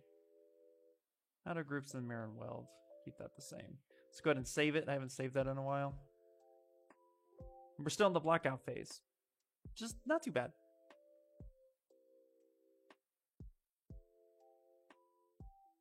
Am I muted? No audio? Maybe try to refresh. It says it's coming through. Nice. Perfect. Okay. Now here we have a little bit of an anatomy difference right here. So what we're going to do is we're going to take that clay buildup. And here he has something very interesting going on with him. And I can only imagine that this is a bony landmark, which makes his torso just slightly different than our torso. And it's a really interesting choice to have. So we have to assume that the way this connects is kind of ish-y. There's there's still a ball socket here, I'm imagining. But it's just, its connection point is slightly different. Now we're not going for a one-to-one. I am kind of gonna put my own little spin on it, but we are going for this type of character look. So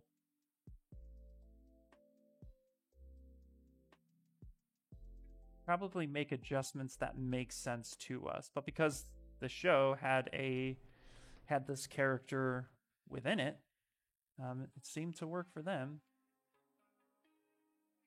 Do something very similar.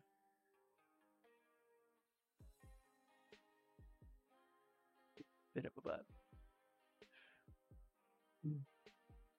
Let's see. Can I ask you for feedback where I should place cuts on my model for 3D printing? Can I DM you on Discord picture after the stream? Yeah, you could DM me. I may not be able to get back to you until later, but you could definitely DM me or tag me in Discord for sure. And then I'll take a look when I can. Absolutely.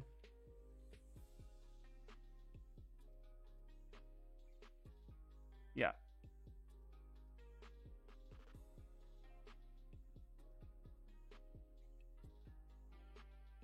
You gotta go. Hi, Matthew. Thank you as always for your tips and tricks. See you soon. See you soon.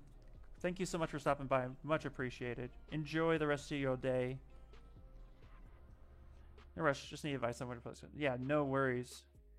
If you want to, go back. Go on YouTube and go back because I do talk about that. In fact, here.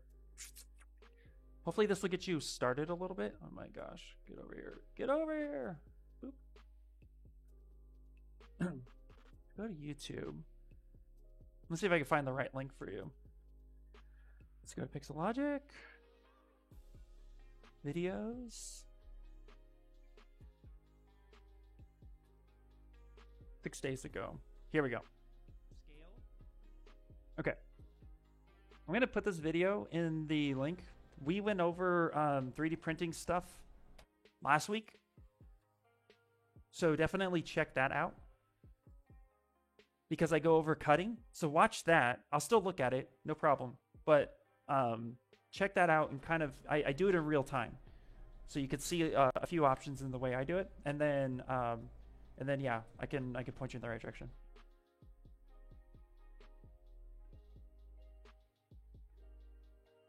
Not a problem. Do I agree sculpting skills are one of the hardest to create? Kind of. I semi-agree with that. And the reason why I semi-agree with that is because, in fact, actually, we were talking about it yesterday. We had a guest artist, Manuel Jordan, And he brought up a good point, and I really agree with it. Sculpting is observing. We as sculptors are observing the world around us, and we're essentially recreating with that in mind. So we get to create something new and unique and original, or even just like here, like when I'm doing fan art, we get to create something that we take we take life into account, and we take our observations of life and we bring that into the world because we have to basically capture 3D as the world we live in. We have to recreate that. Yeah, so the observation skill, that was, I never really heard it put that way before, and now that I was actually thinking about it last night, I was like, that's a really good way to explain it. So in a sense, that's where I agree with you, because everybody observes things a little bit differently. Our life experiences, the ability to kind of see what's around us, we all have like a different way we interpret. Um, and so, yeah, I would say that kind of falls into conjunction with it being a harder skill set to master because of the ability to, how do you translate something you see if you've never done it before?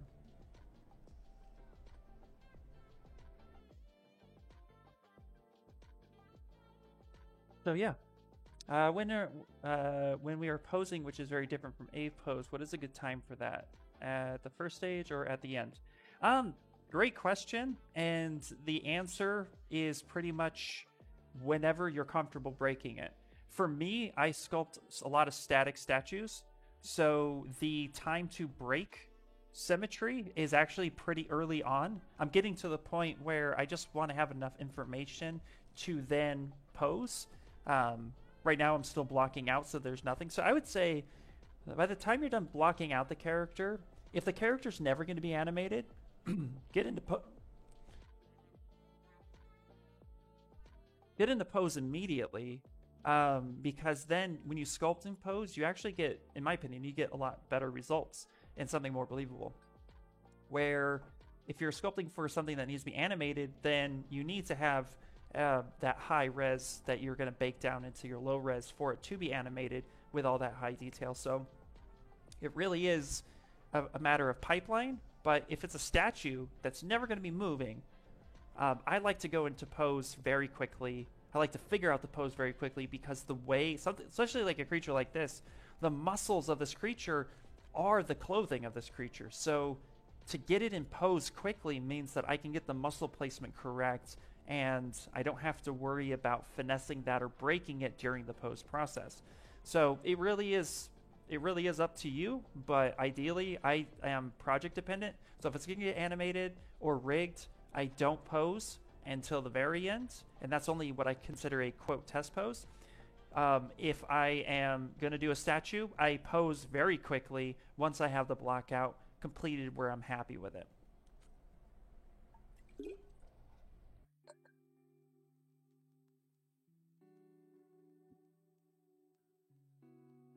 Yeah, Aaron does.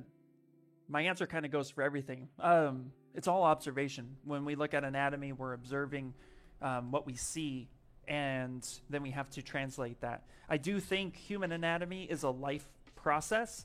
You can only get better at it. You know what I mean? Like, but there's a lot to learn there. So when you're doing anatomy or structure, you're kind of diving into science, and then it's our ability to understand science and physics and how the world works, so to speak. Um, so yeah, I mean, at the end of the day, yeah, sculpting was. I did a little bit of 2D art in high school. I never went anywhere with it. I didn't really think I had the chops or the skill set. But the more I dive into sculpture, the more I learned that like art, 2D art was much easier for me to grasp. 3D art, I really had to try. I really had to do my best and excel with it.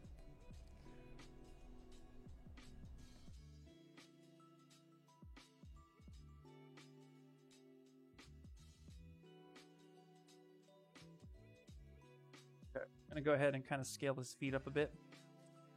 That control trick.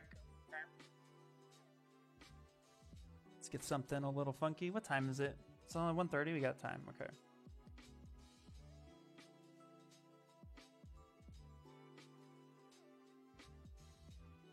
Want to get that Achilles heel in here.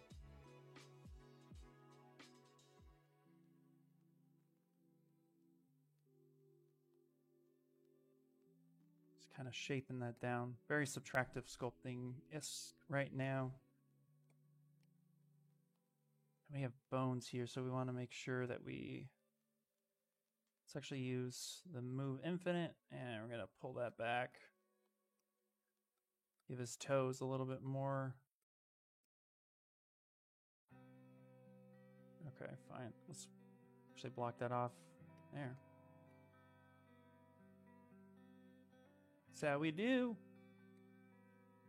Shape that from the bottom.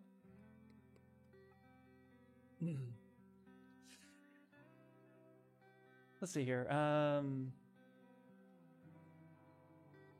Yeah. Let's see. Hi. Good day. Can I know what stream program you use? Thank you very much. Ram Smith. I use OBS. I'm using OBS and I'm streaming to Restream. So it's OBS and then Restream. Okay, cool. All right.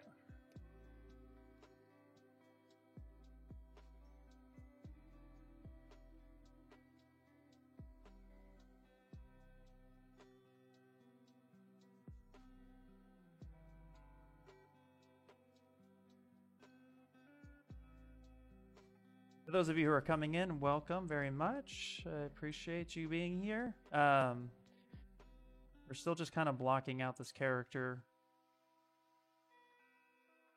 I take my time with my blockouts. I don't rush them. So they tend, my projects tend to look very ugly in the beginning.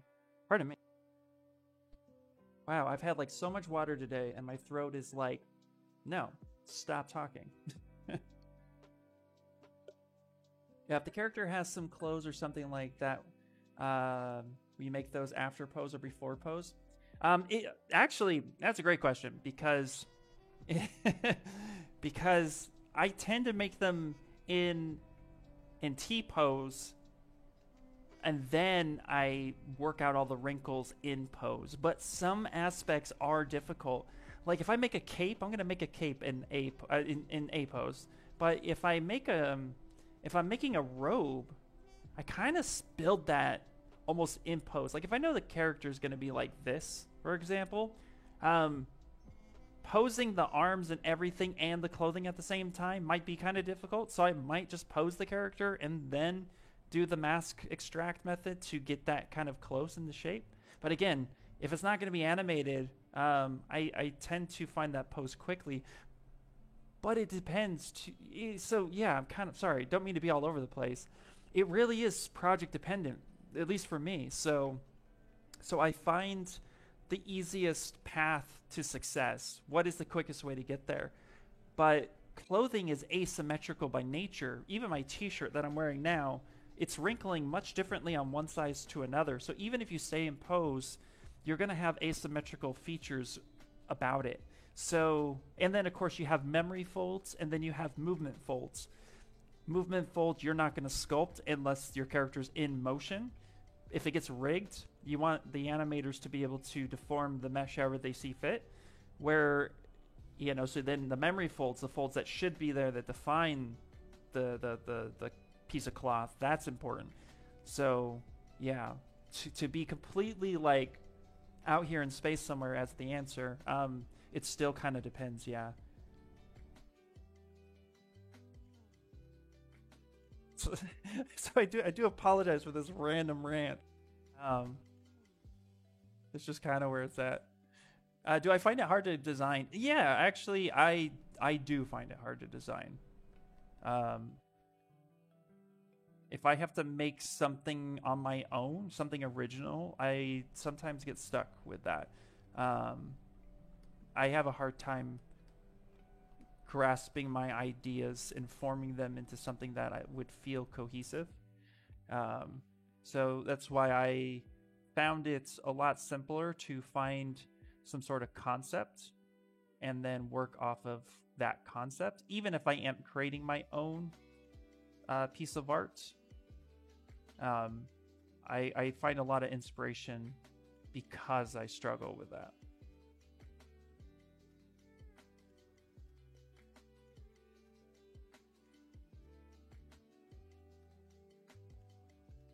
Just got real there for a second. And that's, you know, and that's normal too. I don't let that stuff bother me as much as I used to let it bother me. I can understand, like, when it's hard.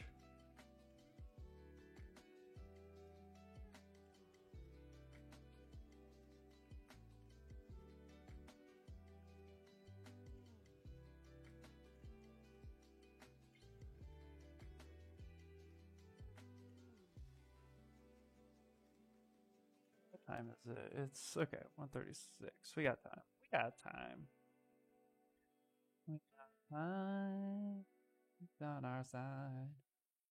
Hello, welcome in from Ukraine. Welcome in. So happy to have you here.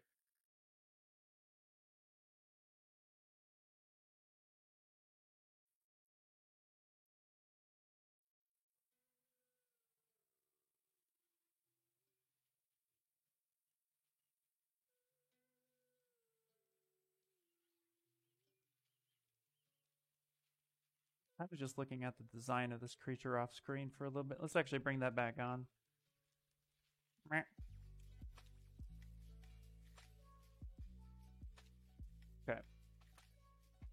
Just so that we're not like noodling anatomy for the next 20 minutes, we have something that's okay. Again, my first couple hours are usually terrible, but we get better with time. What I'm going to do now is actually I'm going to sculpt this. I'm going to sculpt his flaps. I'm going to sculpt them. I'm going to sculpt one in basic shape, and then we're going to use array mesh to do the follow up, because he has exactly 5 flaps. 5 flaps. So let's go ahead and let's save it real fast. I think that's where this creature start to come to life personally. So we're going to go to insert a new sphere. And what I'm going to do is I'm just going to turn this on the side. I'm going to squish it. I'm going to turn on symmetry. Infinite, and we're just going to make that basic shape. Go ahead and kind of sculpt a little bit of a shape to it.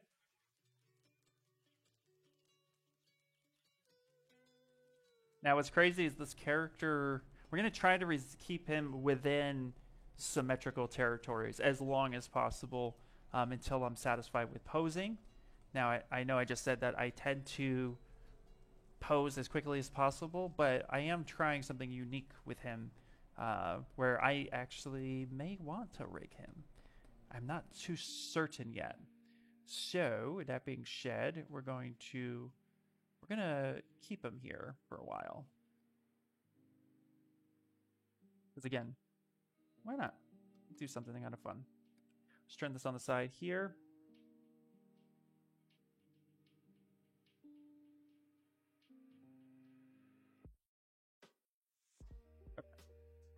Something like that. I have a question if it's okay to take. Absolutely. Love questions.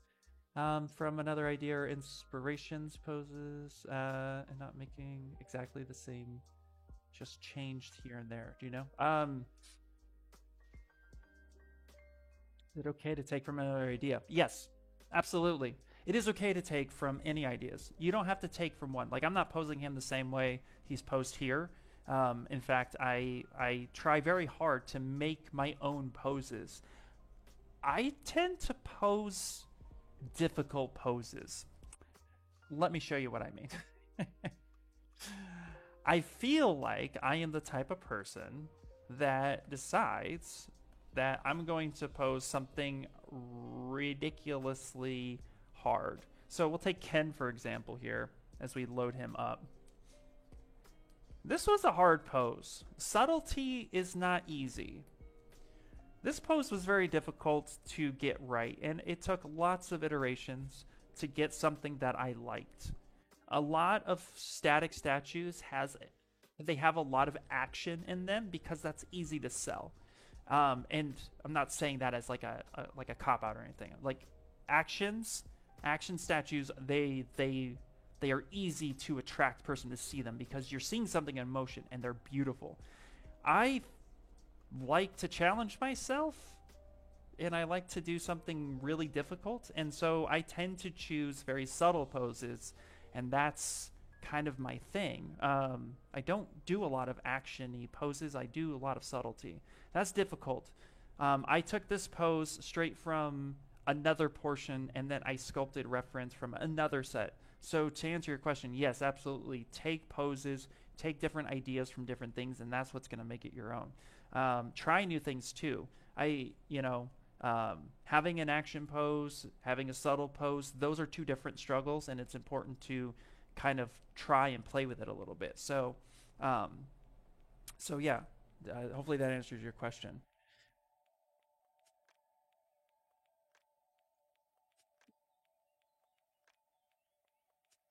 I tend to go on rants for new people who don't, for anybody who's new who doesn't know me.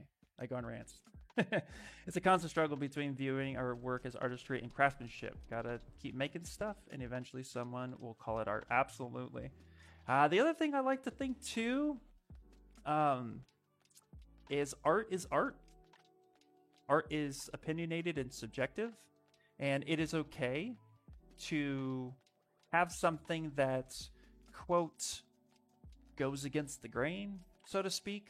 You know, like, don't be afraid to make something new and interesting and try something. Don't be afraid to fail, because you never know. All right, let's go to rain mesh. Let's turn on a rain mesh. Let's lock position. Let's open up T-pose. Transpose, not T-pose. Transpose. And now we're going to go ahead and have 5 beautiful flippy flappies. And we're going to go 360-degree rotation on the Z-axis.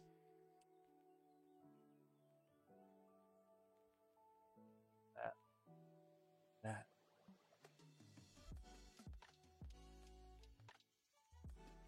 Gonna unlock position. We're going to move that back down to his head. Going to lock position one more time. Yeah, buddy. Real quick. Turn that symmetry off for a second. Unlock position. Let's put that down here. It's lock position. Now it'll stay within that realm.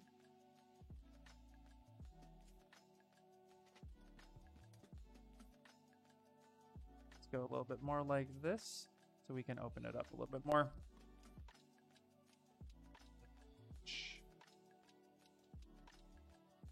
We don't want them fully connected. Yeah. Now we can adjust all of that on the fly. And now I'm just going to take the move and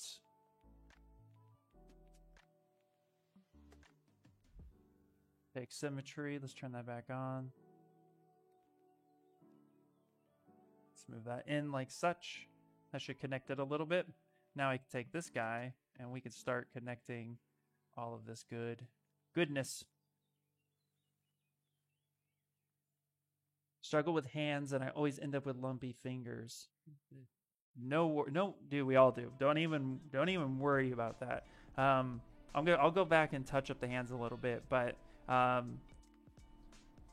when you end up with something lumpy, it's usually because your mesh is too dense for what you're trying to achieve. And if you want something a little bit smoother, try to Z-remesh it and then project your history onto that, and then drop down subdivision and kind of smooth it out and work within subdivisions, and you'll get a little bit cleaner results. Takes a little bit of finessing and time.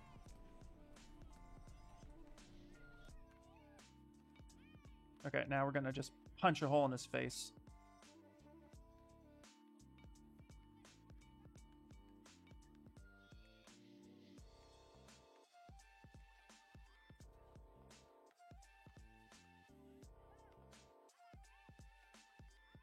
I'm afraid to fail. Don't be. It's okay. Thanks. I feel kind of guilty doing it, but I know it's okay now. Yeah, absolutely. It's totally okay. No, no, no. Don't worry about it.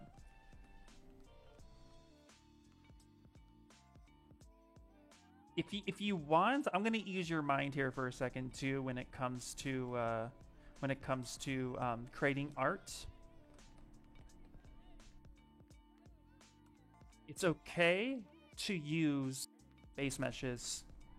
Just don't let the base mesh control your art direction. Or if you're having a hard time with anatomy, build your own base mesh. But feel free to work with base meshes if you're just like, I need to create something. I only have like 2 hours to do this, and if I start from a sphere, it's gonna take me forever. Like, to get a good base mesh, I've worked between 8 to 20 hours to get a good base mesh, something I was happy with that I can always fall back on. You know, build your own base meshes. But if you're somebody who's like, I just need to like do quick anatomy lessons, grab a base mesh and grab an anatomy chart and start placing the anatomy in where it needs to go and work with it, because then you could just get to the art process. So, you know, it's don't do it all the time, but definitely feel free to grab a base mesh. It's okay. You know, you're learning, you're playing, you're practicing. Art should be fun. And if we're having a hard time enjoying art, then we'll have a hard time creating, you know? So feel free to play and dabble and enjoy. But like I said, just don't like solely rely on it. But it's okay. You could do that too. I promise. I do it all the time. I'm thinking about rigging this actually. Yeah, as we were talking more and more about it, I am definitely thinking about rigging this one. It's something I wanted to do more of, and I just haven't. So it's on my mind. I'm actually sculpting with that in mind. So, and if I understand it right, Cinema 4D can help me rig that. So might a new skill.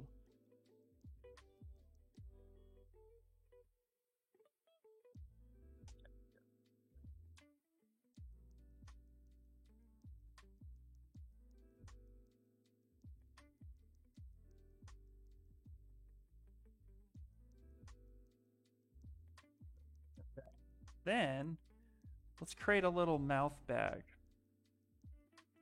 Sounds gross, but that's what we're doing. We have a hole here. What I'm going to do real quick is I'm going to use mask pen. I'm going to block this out. I'm going to go ahead and create.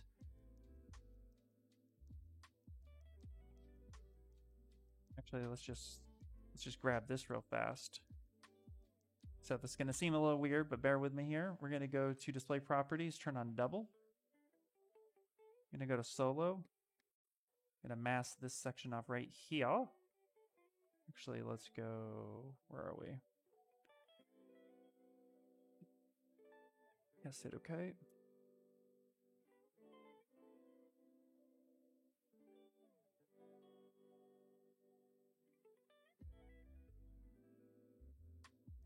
Let's go to slice curve, create a few edge loops here that I think I can use. I'm actually going to blow this up a little bit. Perfect. Now the reason why I created this mouth bag is when I hit render, just real fast, when I hit render, it's going to create a natural shadow on the inside. And that's what we want. When we open our mouths, we have a shadow going down our throat. This gives us the illusion that there is something more to him, not just nothing.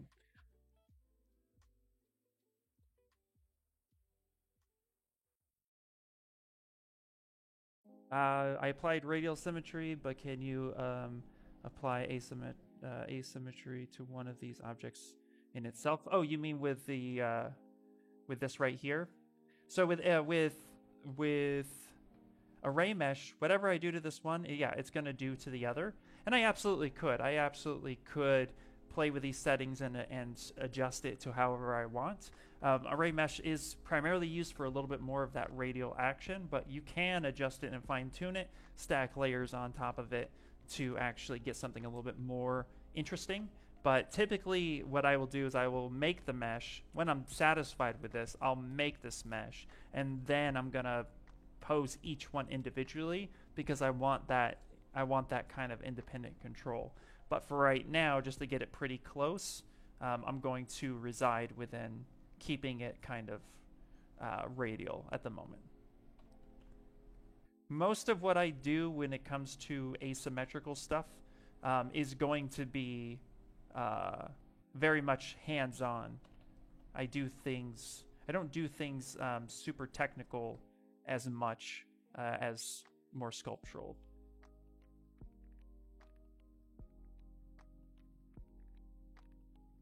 Okay. What we're gonna do is let's up the resolution, because what are we at? Our resolution is only low. The resolution and hit Dynamesh.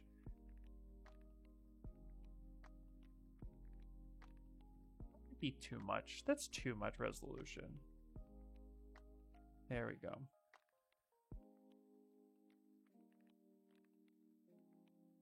How much time do we have? We have a few more minutes.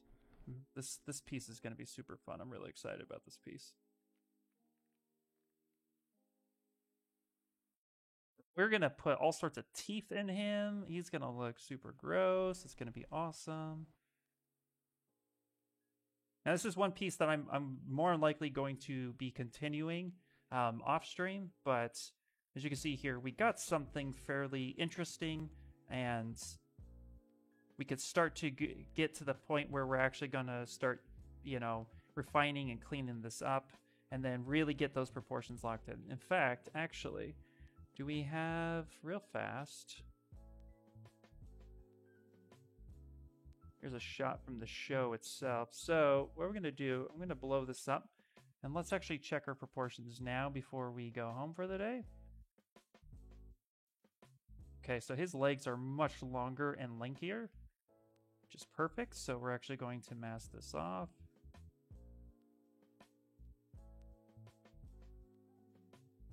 Let's actually do that. Let's give him a little bit more length. That'd be kind of cool. Yeah, let's give more length, and then on top of it, I'm gonna want to kind of angle this up a little bit more.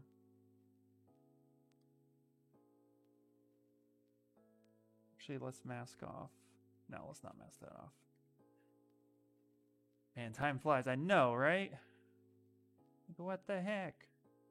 Okay, so let's bend this here. Okay, and legs don't just move up, they kind of rotate out. So we have to rotate that just a little bit.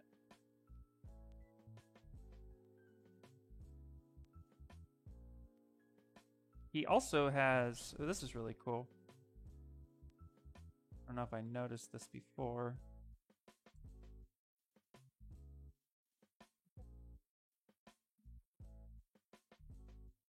It's the one I was looking at. It's kind of hard to see.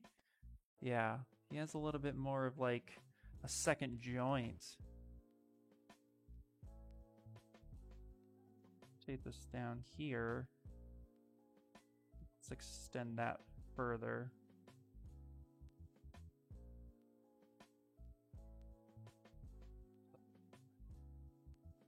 And let's mask this section off here. Put that there. We'll focus on his toes a little bit more. Now we want to make sure that his shins and his toes and his knees, all that stuff, it moves correctly. And what I mean by that is that everything stays in line with each other. So the flat of your foot to your shin, to your knee, to the front of your quads, like all that is going to be lined up. You can't have a foot, completely out here in left field. It just doesn't work. Unless all feet in that universe work that way.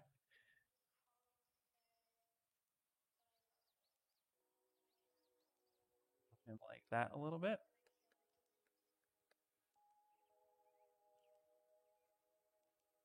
Pull that back just a little bit more. There we go. Okay. Let's go back here to basic material. Let's clean this up a schmidget.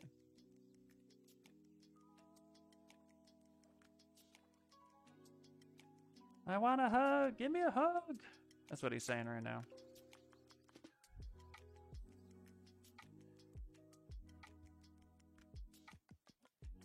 Adrian does art. Thank you so much. That really means a lot. Let's see here. Ian, what's good? Loving your work. Can you explain what the sticky option does under the transpose gizmo? Hold on 1 second.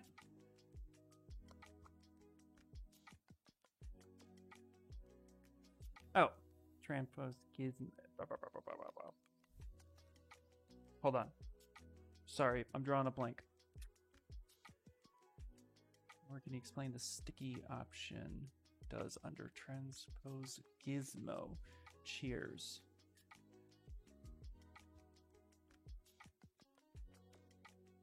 If I've ever used that. We might have a feature called Ian. That's our new feature. Give me 1 second.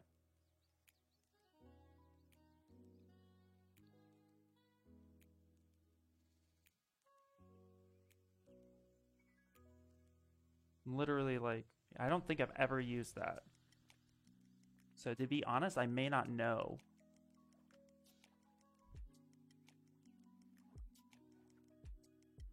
Sticky mode.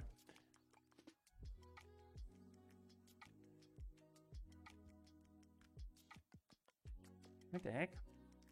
What the heck? Hold on 1 second. Oh, sticky mode. I'm an idiot. Yes. Sorry. And just like that, I went brain dead. Okay. I always called it the pen tool. Okay, so yeah, I know exactly what it does. give me a second while I collect myself here. All right. So what it does is it actually sticks the gizmo in a certain spot, and then from there it actually allows you to keep that there specifically. Why would you do that? Like, what's the point in doing that? So the way I use it, and there's a lot of different ways to use this feature, but I use it with measuring. So let's. Holy dokie, yo, I'm an idiot. So basically what this does is it allows you to snap back. So if I hit this pen, sticky mode pen, and then I drag this over here, it's just going to snap that back to its current location. But where that could be really cool is, like I said, when I'm trying to do some sort of measurement. So here, I'm going to turn the sticky key off. And let's say I want to stack this cube exactly on top of my other cube. And I want to have multiple cubes done this way. So I'm going to go ahead and actually hold Alt, and I'm going to drag this down to the very bottom. Boop, like that. And then I'm going to hit that sticky, okay? And now I'm going to duplicate this, holding Control, and I'm going to drag this up. I'm going to set that right on top. I'm going to let go. Actually, let's back up for a second so you can see. Drag that back up. Right on top. Now I'm going to hit 1. And it basically allows me to continue that action over and over and over again, but the gizmo does not need to move. So it's a really good way to keep that gizmo right where you need it to be, even when repeating actions. So, yeah. I apologize for not knowing the name of the thing, but that is where it's at. My brain was like, bloop. I just literally brain farted. Thank you so much for your patience.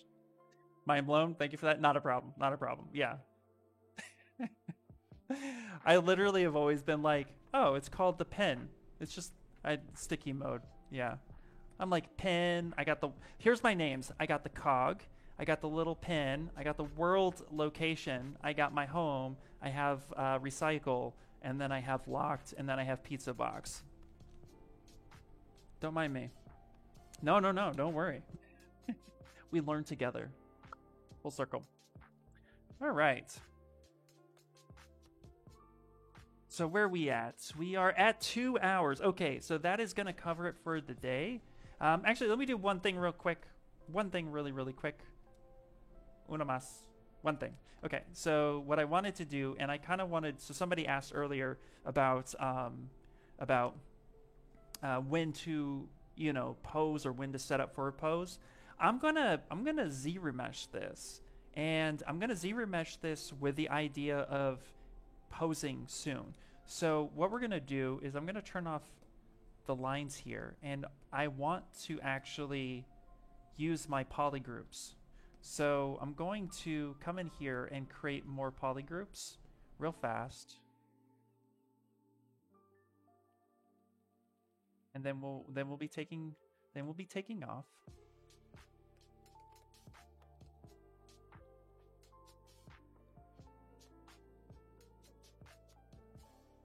I'm actually going to select the sky right here.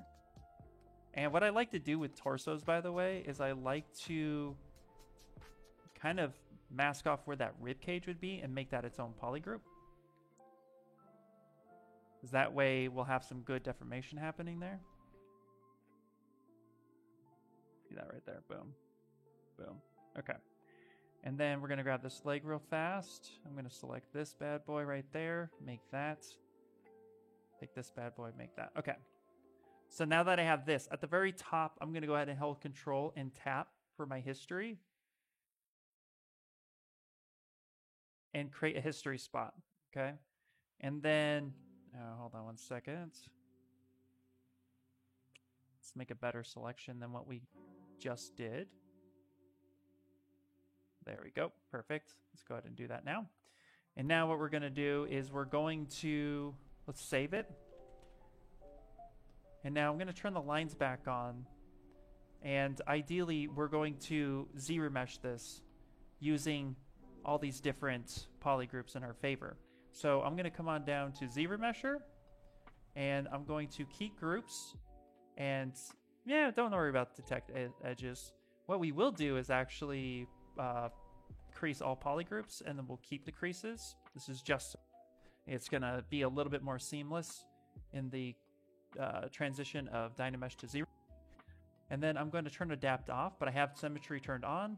And now I'm going to start with something at like 20,000, because my character's at 900,000 right now. So we're going to go down to 20,000. I'm going to go ahead and hit Z-remesh.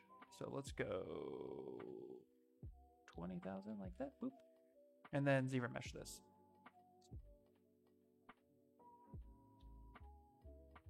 Wait, now you have to relearn all those terms here. Thanks. Thanks. I should probably learn some of the proper terms too, guys. I should probably do that. All right. So look at that. Now we have something. Okay, it's okay. We're going to go ahead and go half, and I'm going to Z-remesh this down further. There we go.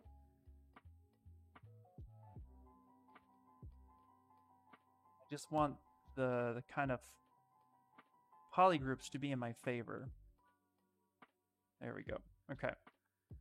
Now that we have the polygroups kind of in our favor here, and it's pretty low, I'm going to go ahead and uncrease everything. And you can see here, that detail that we did, that's just Dynamesh detail. There's no real need to project further. But now we have some decent polygroups here that could work. I could even rework this section and have this, you know, isolated a little bit better. In fact, let's do that.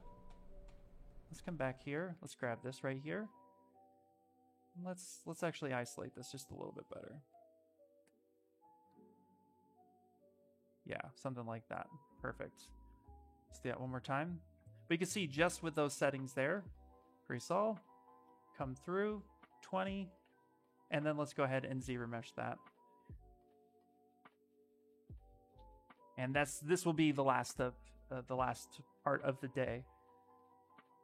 And like I said, I'm going to work on this off stream, but then when we get to posing and stuff, I'll make sure to save that for the stream. We'll do some posing and all the other good stuff. Let's go ahead and hit half. go. And that's already a lot better. I'm going to go ahead and subdivide a couple times, and I'm going to go to project history. So if you want to go to project history, that's under subtool. We go to project, and then we project color geometry, but we project history. That's what that stamp up there is for. And that's going to bring back some of that quote texture and sculptural work that we did. But now with this, I can drop my subdivision down, and now I can work a little bit more seamless with my model. And then I can divide back up by hitting D, and that's going to get me a lot closer to starting to want to clean this up. So that's how I would approach that. There we go, just a little bit like that. But yeah, so we'll finesse them a little bit more and bring them to something that's a little bit usable, but we got it blocked out, which is awesome. Hey, Mohammed, how you doing? I'm good. I'm actually, we're wrapping up for the day, wrapping up for this stream. So thank you guys so much for hanging out with me.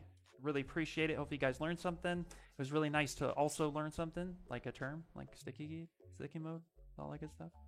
But anyway, with that, I'm going to let you guys go. Thank you again for stopping by. Don't forget to like, subscribe, all that good stuff with Pixelogic. And next week at this time, the same time, we're doing a How It's Made, where we're going to be making a kind of drinking well tabletop miniature. Going to show you how I built it. And then from there, we're also going to be providing an STL for you to download if you would want it.